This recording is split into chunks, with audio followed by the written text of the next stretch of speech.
So we halt any further effort. No more pushing, no more pressing, no more fighting. The pursuit stops. The progress ends. We stop driving. Just start riding. We're now a passenger in our own life.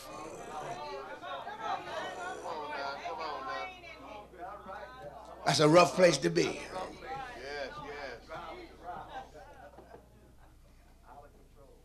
We look away from our vision. We stop leading and just decide to follow something else. Why?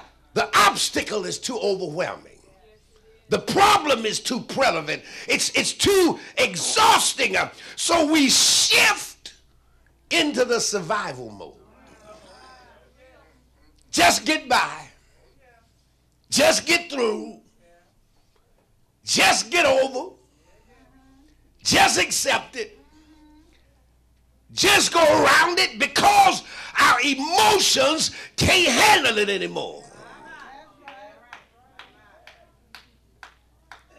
So we literally stop in the struggle to move ahead.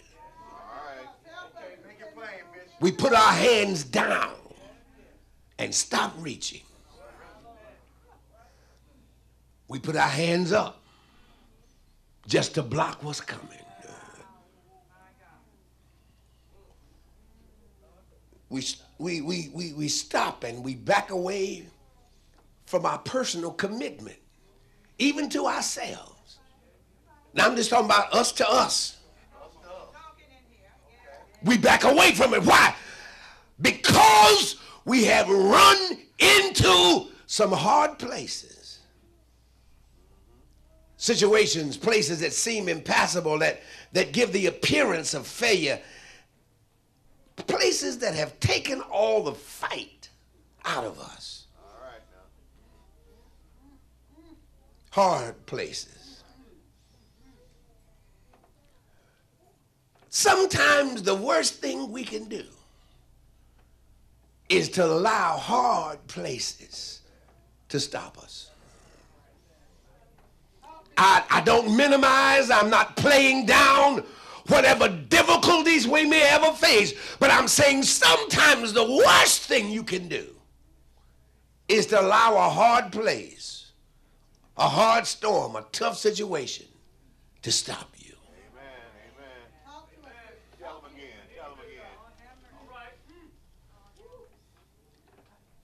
When we do that, what we conclude is that there's no hope beyond where we are. We have made an assumption that what it is what it is. We have allowed our own sense of judgment and perception to determine what God is going to do. The worst thing we can do is to allow a hard place to stop us. I want to relate a story to you as best I can remember it and tell it to you because it kind of exemplifies what I'm trying to say here. The story is of a man who spent literally every dime he had to do two things. Number one, to purchase a plot of land and to buy as much drilling equipment as he could buy.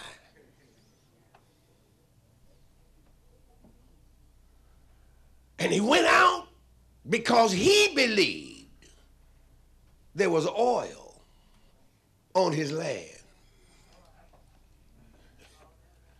And he dug, and he dug, and he drilled, and kept drilling.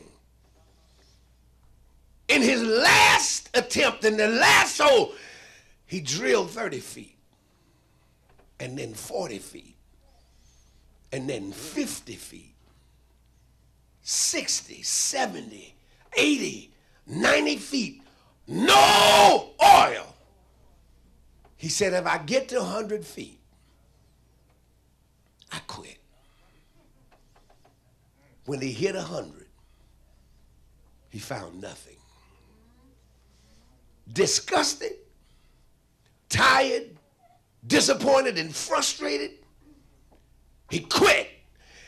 He sold his equipment. He sold the land for half of what he had paid for. And so the smart man who came behind him went right back to the last hole and drilled 10 more feet and struck oil. The first man lost because he wouldn't go beyond the hard place. Amen. Y'all understand that? Yeah. Made it plain. Think about it for a minute. What have we missed? Because we wouldn't go beyond the hard place. We had an idea for a business. But trying to find the capital to start it became hard. And so after a while, we laid it down. And lo and behold, a year later, there's your business in somebody else's hands. Are y'all seeing what I'm saying?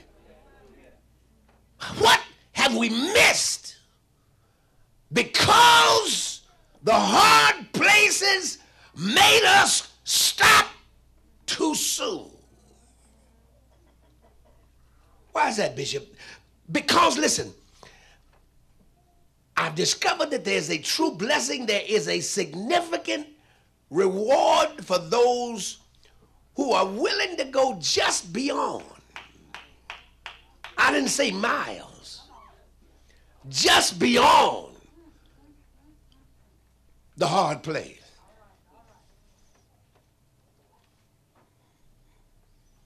I remember when we were renovating our former church and my former pastorate at Mount Olive, and we